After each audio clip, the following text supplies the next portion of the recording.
All right, let's get started. So, hope you had a good weekend and hope you got started studying for your exam on Wednesday. I put lots of materials up there.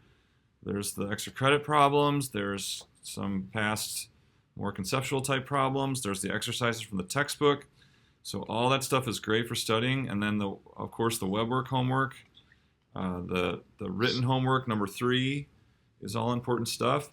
And then like tomorrow early evening, I'll be posting solutions and answers to a lot of that stuff, so you can check. But you want to get digging into that. You don't want to start, if you haven't started yet, you need to start tonight. Don't wait till tomorrow night or even tomorrow. You need lots of time sitting down and working on this stuff. Okay. Have office hours tomorrow from 2 to 3:30. As always, I'm available after class today to stick around and answer questions. And then in terms of logistics and the lockdown browser and the times of the test, I'll post an announcement later today, which will give all like the details of taking the exam. Okay. Any questions before we get started? Can we expect the same format as the first test? Yeah, pretty much. Yep. Like you ask a question and then it has to do with like the next few in the exam. Yeah, there might be some of that. So that way you get some partial credit. Like if it's a whole problem, rather than making the final answer the only multiple choice question, I'll break it up into several questions, and you get some chance for partial credit on that problem. All right. Yep.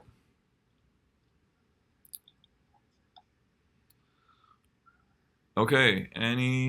All right. So let's get started. We were talking about second derivatives, and what does it mean? So we talked about how the second derivative tells us how the first derivative is changing, right? So we said if a second derivative is positive, then the first derivative is increasing. And if the second derivative is negative, that means the first derivative is decreasing. We saw what that meant for the graph. So just this, we're going to do more examples. We'll recap that last example from class. This was here at this one. And so by showing you this yellow graph here, are we going to talk about the partial with respect to x or the partial with respect to y? By isolating the surface to this yellow graph. Back to y? Y, right? But the yellow function is like freezing x, right? So when we freeze x, we're talking about the rate of change with respect to y. Okay, and so we got the first partial and the second partial. And so what did we say about the first partial? The first partial says, as we let y increase a little bit, what does z do, right? What does the value of the function do? And remember we said that was about. So if we increase y a little bit, how much does z change? 0. Yeah, not really at all. It's like kind of horizontal there. Okay? And then what about if we increase y a little bit here? What is the rate of change doing? Is the rate of change increasing or decreasing through here? Increasing. Yeah, it's getting over here. It's like negative, but getting less negative. And at the bottom, it's the rate of change is 0, and then the rate of change is positive and getting more positive. So the graph is turning up, right? That's the rate of change increasing, turning up. That would mean the second derivative is positive. So that was just a recap of one we did last time, and let's try some new ones here. Any questions on that?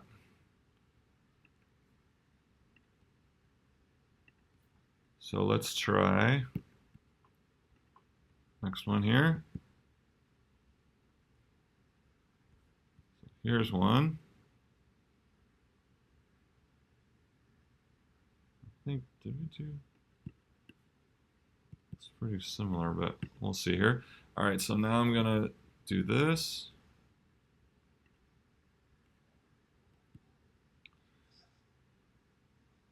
I think this is the same. This is basically the same thing as last time. So I'm going to do the next one. Here we go. There's a good one.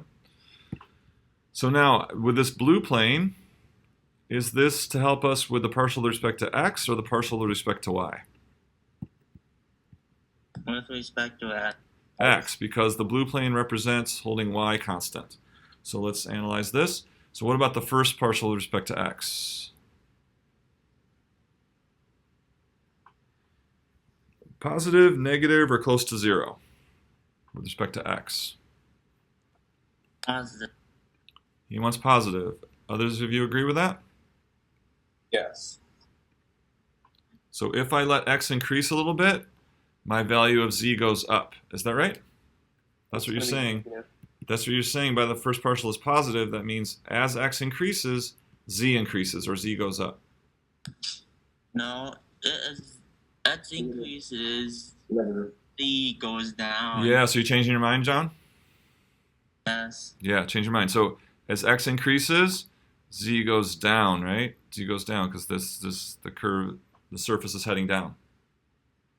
So that's negative. What about the second derivative with respect to x? Second derivative with respect to x means how is the rate changing? So is the rate increasing or decreasing? Decreasing. All I heard was creasing. I didn't hear the first part. Decreasing.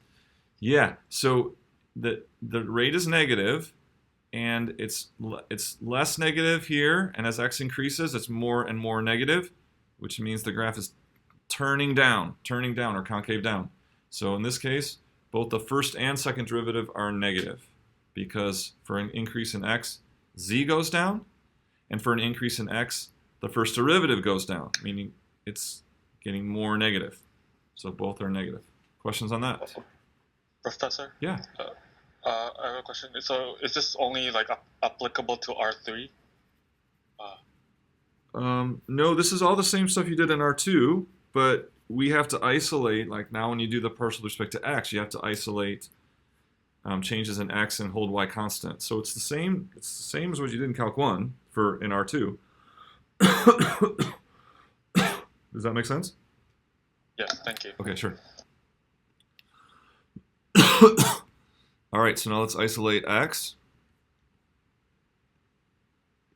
and look at the partial with respect to y. Let's try it. Perfect. Okay, and so what about the partial with respect to the first partial with respect to y? Positive, negative, or close to 0? Negative. We got negative. Everyone agree with that? Close to 0. Yeah, it looks like traveling in the y direction here, we're going in the y direction, that it's kind of like z is right there at that moment, stays constant for a moment, and then starts heading down after that. So it's heading up, and then kind of pauses at a high point, then down, so about 0. What about the second derivative? Second derivative is negative. Second derivative is negative because the rate of change is getting less positive, and also then on the other side, more negative. Turning down, right? The rate is decreasing. The rate is decreasing.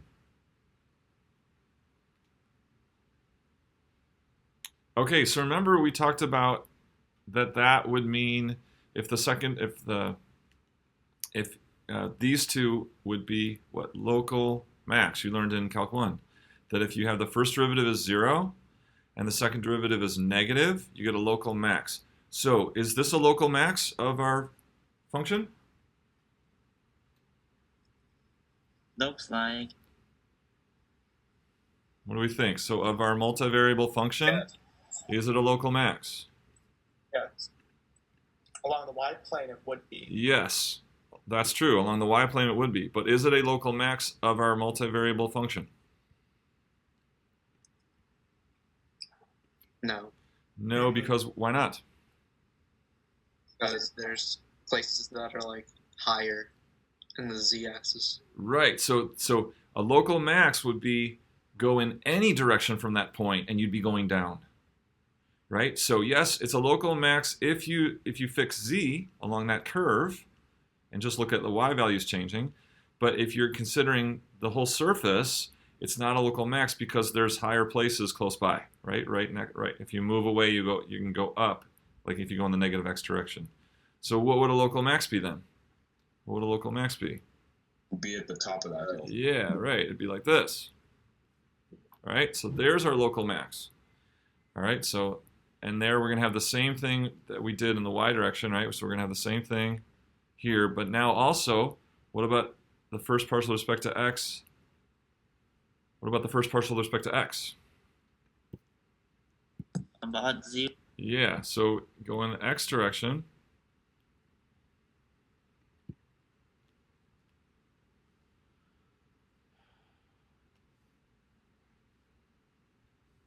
So going in the x direction, that's not a good view. Let's see if we can find a better view here.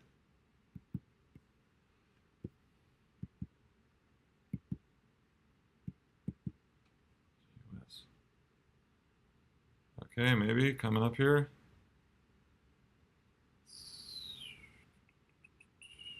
There we go. All right, that's pretty good. All right, so now going in the x direction. Lighter. Also in the x direction, we have the first derivative is about 0. And the second derivative is negative because z doesn't change. Z stays constant, but the rate is decreasing, right? Returning down in the x direction also. But z... Okay. So really, to have a local max, now we have a local max of the multivariable function, where we didn't before. This point here is not a local max. It was only in the y direction. Okay? And so really with a local max, it's like, think about the directional derivative. If you go in any direction, you'd be going down a little bit. It's truly the high point for every direction. Okay? So let's talk about this point now.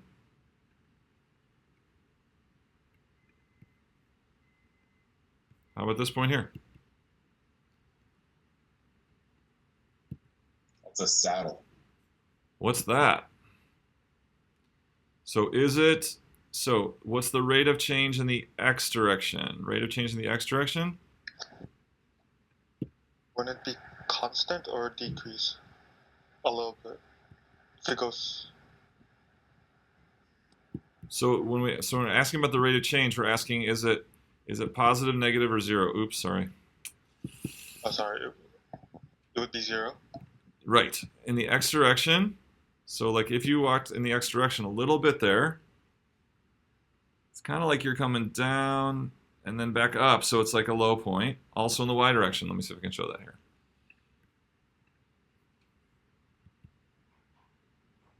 So you see that it's kind of flat there in the x direction.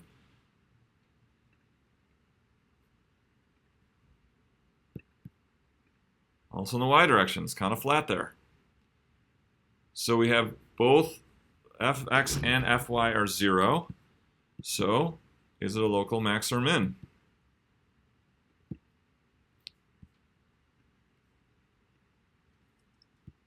It would be neither of them. Neither or... Yeah, so it is neither. True, that's truly neither. But do you see that in one direction? Do you see that if I was walking along this path here, what would I have? What happened to it? Just disappeared. You have a max. I have a max. A local max. But if I was walking along this path, the same point would be what? A local min. min. Local min. Okay. So here's another situation where I get both first derivatives are 0 because if you change x or y, z doesn't change. But in one direction, it's actually maximum. The other is minimum. So he was right. This is called a saddle point because you can imagine kind of like this is the shape of a saddle. Like the front, you can see the front of the horse here. You could throw your legs over and you could sit right in there. All right, so this is called a saddle point, and so it's a third kind of what we're going to start talking about critical points, right? So we talked about local max, we have local min, and saddle point, and those are when your first derivatives are equal to 0. So this is a special critical point where you have a max in one direction and a min in another. And you'll have your first derivatives will be 0 because a little change in any direction, you don't really change your z value. Okay, so it doesn't. So in terms of these saddle points, it doesn't have to be just one max and one min, but you can have actually multiples. Let me show you that example of that. This is kind of cool.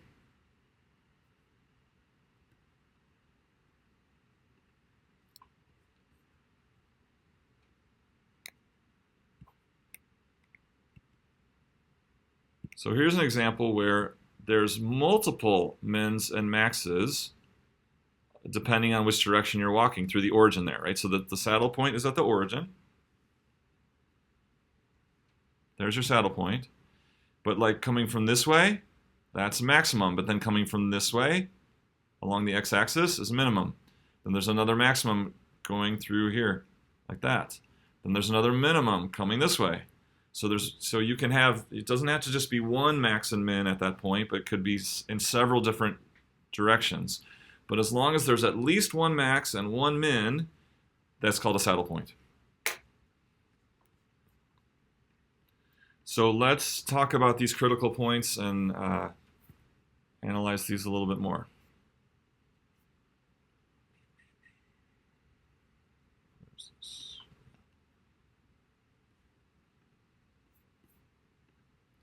All right, so critical points and types.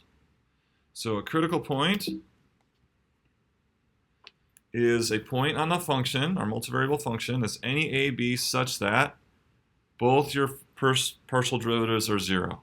Partial with respect to x is 0, partial with respect to y is 0. Okay, that's what qualifies it as a critical point. And so there's the three. There's a local max, a local min, or a saddle point. Okay, and so to identify what you have, we have to evaluate this, this little formula called the discriminant. So here's the discriminant. The discriminant says you multiply the two second partial derivatives, fxx times fyy, minus, these are called the mixed partials, the product of the mixed partials. Now, I think, did you have a web work problem where you were showing that these were equal? Yeah, I think so. Yes. Yeah. This is called Clause's theorem.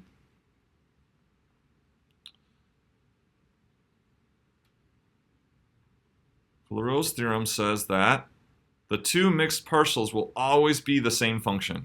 So differentiate with respect to x first and then y, or y first then x, you'll always get the exact same function. Okay, that's called Clause's theorem. So because that's true, we can kind of simplify the discriminant and just find one of them and square it, because they're the same. Okay? So this saves a little work. You don't have to find both mixed partials. You can just find one of them since they're equal, and then it'd be that term squared.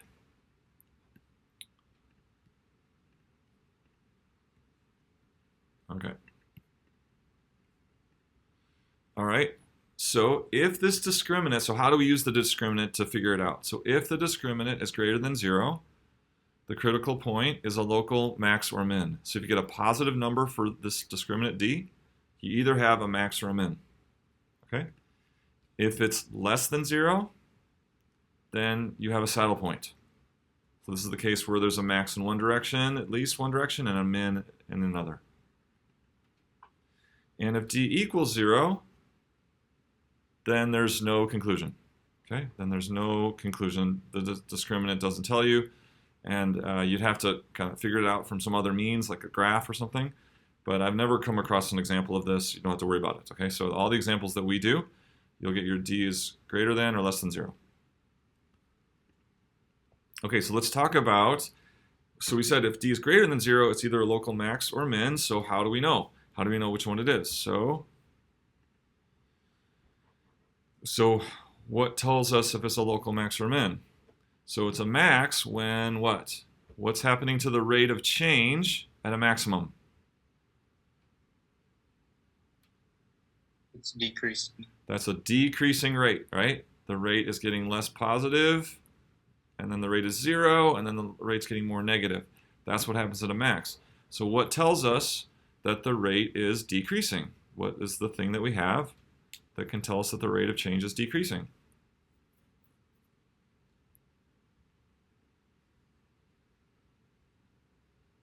F double prime with respect to x. Right, that's exactly what the second derivative tells us. It tells us how the first derivative is changing.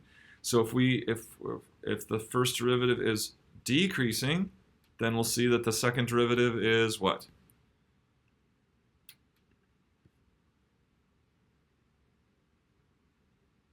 Negative. Negative, right? Concave down, negative second derivative. And similarly, what's happening to the rate of change here? Rate of change is? Increasing. Increasing, getting less negative, 0, more positive. And how can we tell that the rate of change is getting less or increasing? If the rate of change is increasing, then our second derivative is? Positive. Positive. So this is how, so we'll already have those values because we use those values to calculate the discriminant, right? So we'll already have the fxx. We just, if d is greater than 0, we'll just have to check fxx or fyy, doesn't matter. And the sign of fxx, keep touching, sorry, the sign of fxx will tell us whether we have a max or a min. Okay, does it make sense? So we're going to do an example here. Any questions on kind of the approach here to figuring out our local max, our local min, and saddle points? What was the name of the theorem that you said? Clairaut's theorem. Clairaut. But you won't be tested on that. Just know that the two mixed partials are equal. That's the key. The two mixed partial second derivatives are equal.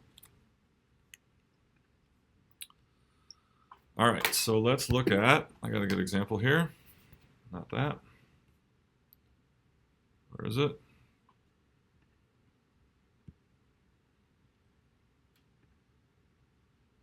No, not that one. Where is it? This one. Okay, so here's a nice example. Here's our multivariable function in this graph.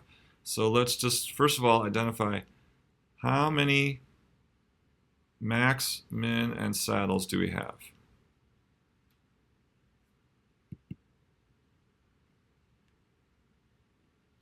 In this graph.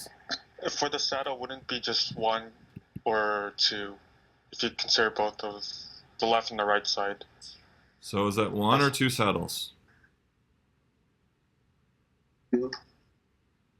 There are 2 saddle points, right? So we see a saddle point here.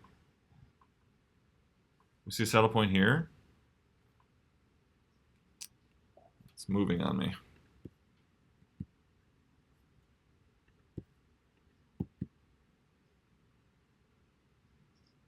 There we go. So you can see that. That's a good view. There's a saddle point here and here, right? Because you got minimum this way, maximum this way, minimum this way, maximum this way. So 2 saddle points. What about local maxes? Any local maxes? 1. Just the 1, right? Just the 1 here on the z-axis. Local mins? 1. Just the 1 here below the y-axis. All right, so we got 2 saddles. Visually, we have 2 saddles, 1 local max, 1 local min. All right, let's do the same exercise for this one.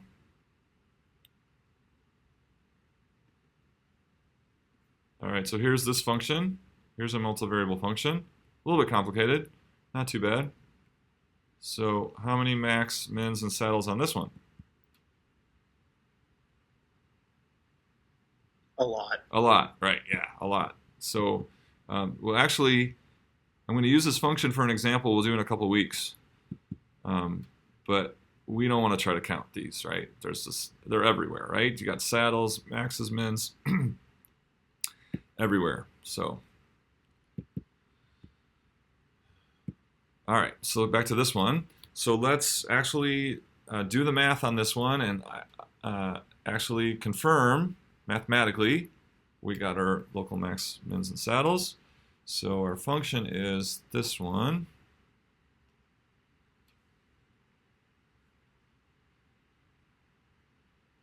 So z equals, all right, 3x squared y. So let's do y cubed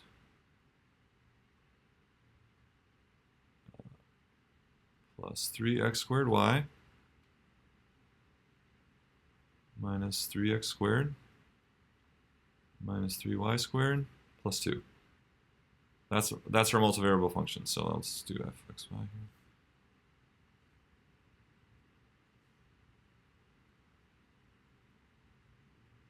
Okay, so there's our multivariable function.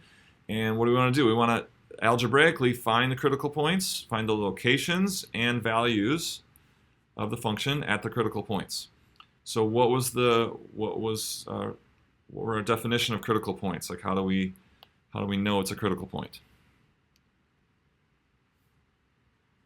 Just one more time.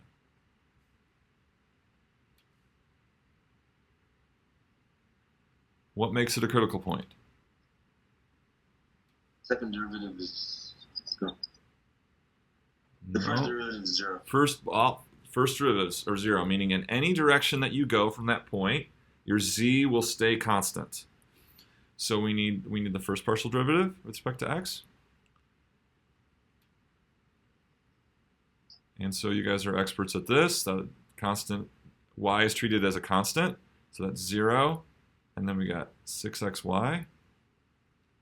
And then what? Minus 6x, 0, and 0. So is that my first partial with respect to x? And we see we can factor out a 6x here, make our life a little easier. So I'll factor out 6x just to look at it like that.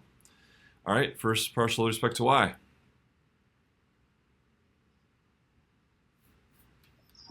Three y squared plus 3x squared. Then minus 6y. Did I do the math right? Looks like it. I think so. And so it looks like we can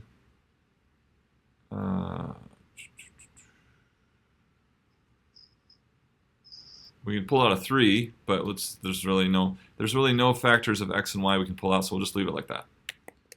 Okay, so what are we doing? We need the value of this to be 0, and also simultaneously this to be 0. They have to both be 0. So what are we looking for? We're looking for all ordered pairs, x and y, that together make both these zeros. Find. So when we're doing the algebra here that we're about to do, you have to keep this in mind, and it will guide the algebra. Find all ordered pairs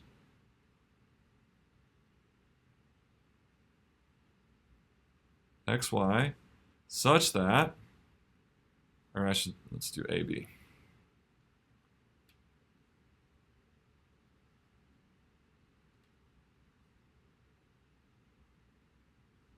Such that f of x AB equals f of y AB equals 0. Okay, so we're finding all ordered pairs. ST means such that. All ordered pairs such that those ordered pairs make both derivatives 0. So let's look at this first one. What's going to make the first partial with respect to x equal to 0? 0 and 1. Okay, so x equals 0 and y equals 1. So does that mean the point 0, 1 is a critical point? Is that what that means? Maybe. Maybe. Does it guarantee it? No, you gotta check the f. Yeah. Yeah, so again, what do we need? We need all ordered pairs that make both of these zeros. So you don't have to have a 0 there and a 0 here. You just need one of those to be 0, right? And then this will be 0.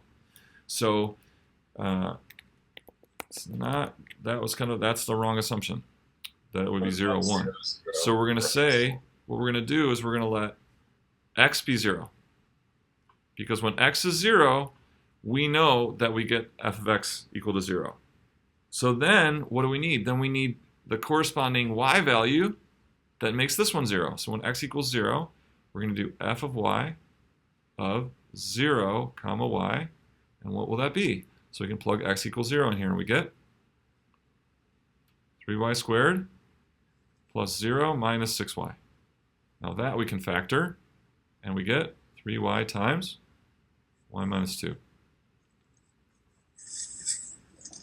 So x equals 0 is one possibility that will make this partial equal to 0. So then y could be anything. Well, we need it to be whatever, we need the y to make this one 0. So I plugged x equals 0 in for 3x squared, and I got 3y squared minus 6y, and so that means y could be what? 0 and 2. 0 or 2. Yeah. So now I have 2 critical points. What are the 2 critical points I found out so far? 0, 0, and 0, 2. Right. So when x is 0 and y equals 0, that'll make them both 0. That'll make both partials 0. And then when x is 0 and y is 2, that will also make both partials 0. So I'm going to start my list here. Okay, but there was another way to make f of x equal to 0, and that was how? Y equals 1. Y equals 1. So when y equals 1, what? Now we need to find the x over here when y equals 1 that's going to make the first partial with y. So I need what x is going to make my first partial with respect to y equal to 0. Okay, so we got, what, 3 times 1 squared plus 3x squared minus 6 times 1 equals 0. That means 3x squared. This is 6. This is negative 3 on this side, so it would be positive 3 on this side.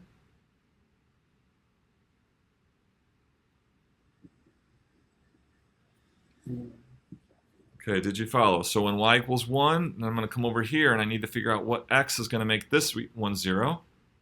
So I plug my y equals 1 in, and I end up with plus or minus 1. So I got 2 more critical points, which are what? 1, 1, and 1, or negative 1, 1. Right, so x equals 1 and y equals 1 will be a critical point. And then x equals negative 1 and y equals 1 will be a critical point. And that's it, because the only way you can make this first partial 0 is if x equals 0 or y equals 1. It's got to be one of those two. And then in each of those cases, we figured out what the other variable had to be. That gave us 4 critical points. And so let's take a look at our graph and what we predicted. Does this match up? Well, actually, let's not go to the graph until let's forget that we saw the graph. Let's just kind of turn it off here. All right, so forget that we saw the graph. Pretend we were just given this function, and we had to find all the critical points and identify what kind they are. Okay? And so we got the critical points. There's 4 of them. Now we want to figure out what they are. Are they local max, local min, saddle, etc.? And so we use the discriminant for that. So we're going to, a really helpful thing to do here is to set up a table. So we can set up a table with 0, 0, 0, 2, 1, 1, and negative 1, 1. And for each of these points, we can find the first partial with respect to x, the first partial with respect to y, the first mixed partial, and then d.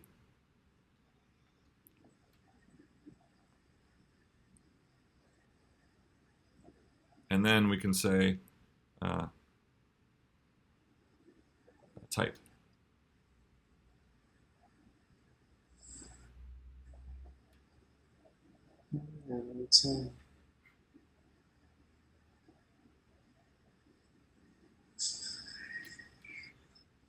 Okay. All right, so when we plug 0, 0 in, what is our, so for 0, 0, we're going to find all these partial derivatives, find d, and determine the type. So 0, 0. So first partial with respect to x, it's 0, 0. Looks like 0. 0. Are they all 0? Because they're critical points? Let's see. Yes. So what am I doing wrong here? Is this supposed to be the second derivative? Yeah, sorry. One? Yes, exactly. The discriminant is the second derivatives. Right, right. Second derivatives. Yeah, all these first. This is how we found these points. All this first derivative are 0. Right, exactly. Yeah, so we need the two second derivatives. The mixed second derivative, that's what gets d, right? Because our d is, let's write that out again. fxx. I want that space for something else. So we know what d is from the previous screen. So we got to get these second partials. So coming back to here, you can get fxx is looks like 6y minus 6. Agree? So that's this one with respect to x. And then fxy would be this one with respect to y, which would just be 6x. And then this one, fyy, this one with respect to y would be 6y minus 6. Again, same thing.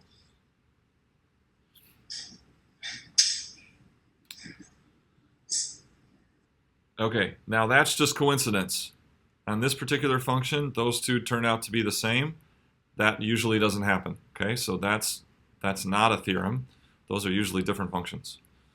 Okay, so here we go. So fxx is these are both 6y minus y, 6y minus 6. This one's 6x. And then we know d is fxx times fyy minus fxy squared. Okay, so 6y minus 6 at 0, 0 is just going to be? 0. Nope. Or sorry, negative 6. Negative 6. Also negative 6. fxy is 6x, that's 0. So what do we got? fxx times fyy minus 0 squared is 36, which is greater than 0. Therefore, type is, remember the discriminant's positive, we got a max or a min, so then we look at the second derivative. And so what's happening? The rate of change is decreasing, right? F of x is decreasing. So what do we have, max or min? Min. Rate of change is decreasing, right? Concave down. Less than 0 is concave down, so max, local max. All right, I was doing a lot of the talking there. Did a lot of work. So did I lose anybody? Anybody have a question? I had a question. Sure. For x equals 0 and y equals 1, the critical points that you used in the beginning, where did you determine those? Was that from fx This equals one, yeah. 6x? Yeah. So I started with that either x has to be 0 or 1. or y has to be 1. So we did x equals 0 first, and we got these two y values. And then I made y equals 1. Fx to determine those critical points as well? Like you used fy for both of them to determine 0 and 2 and 1 and negative 1? Could you have plugged that into fx instead? No, because so if x equals 0, then we got to figure out what y value. No, we have to know what y value makes this one 0. Okay. Because these both have to be 0 at the same time. Yeah. Now I understand. Okay, cool. Good. All right, any questions on getting the 36 and then saying that this is a max? Could you explain that again? How is that max again? Because the second derivative is negative. If the second derivative is negative, then the rate of change is decreasing. The rate of change is decreasing. That has to be a high point.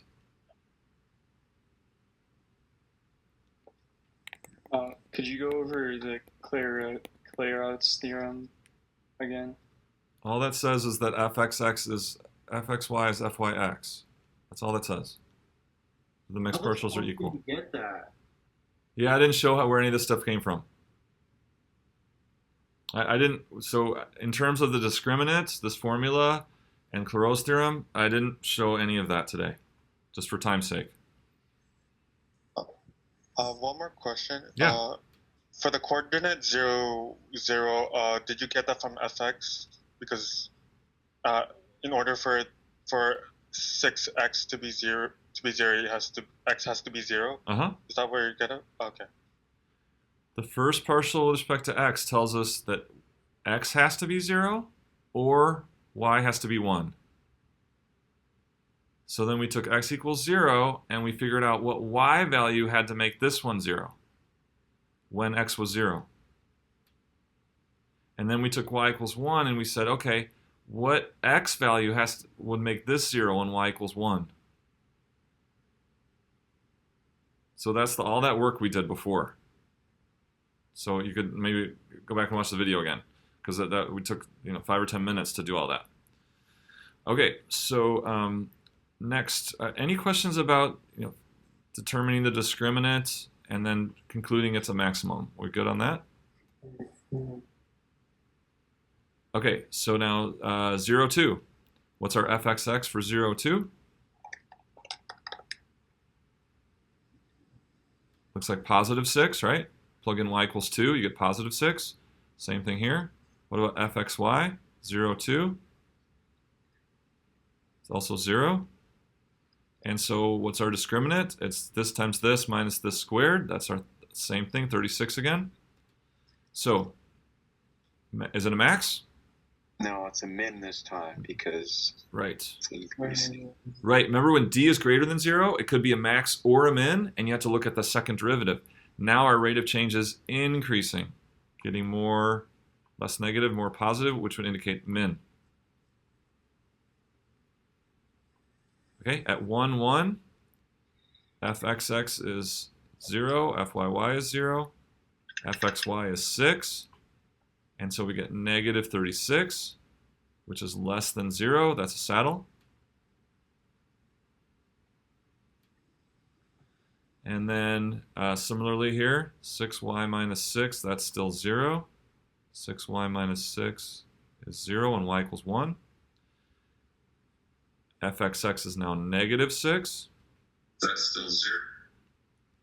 But that's still squared, and minus negative 6 squared is still negative 36. So that's a saddle.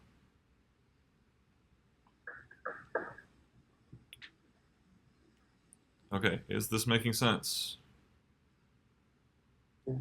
Yeah. Okay, Professor, yeah, how do you conclude the last 2 points are saddle again? Because d is less than 0. So on the previous slide, I said that if d is greater than 0, then you have a max or a min. And if d is less than 0, it's a saddle point.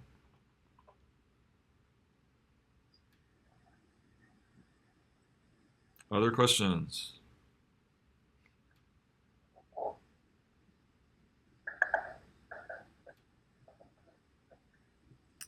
Okay, so let's confirm. Let's turn the graph on again.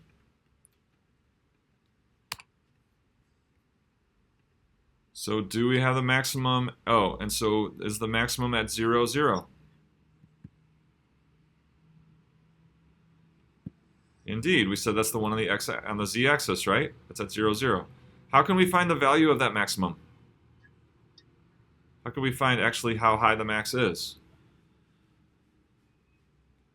Do we plug in that point to the actual function itself? Right. The function gives us z values, right? The output of the function is z values. So if I plug 0, 0 into this, I get plus 2. So there it is, plus 2. All right. And then we got a minimum at 0, 2. Does the graph agree with that? X equals 0, y equals 2.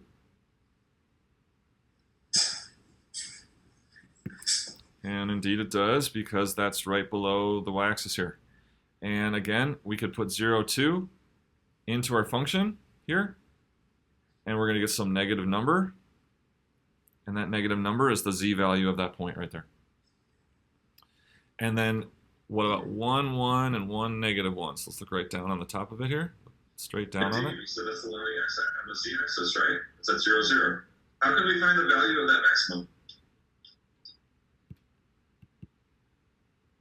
That sounded like me. Audio. It sounded like me.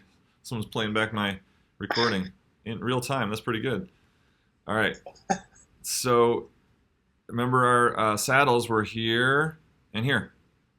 And look, we found 1, 1. There's a 1, 1. There's in the first quadrant. And then negative 1, 1. So Professor, I have a question Sure. on the table. So what if XX is negative and then FYY is positive? it's impossible.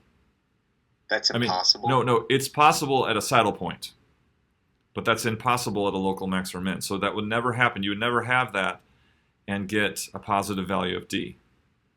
Okay. All right, for sure. Yeah, because this would be negative, then the product would be negative, and you'd be subtracting something positive, so you'd have a negative value of D. Okay. Yeah, so that's impossible. Thank you.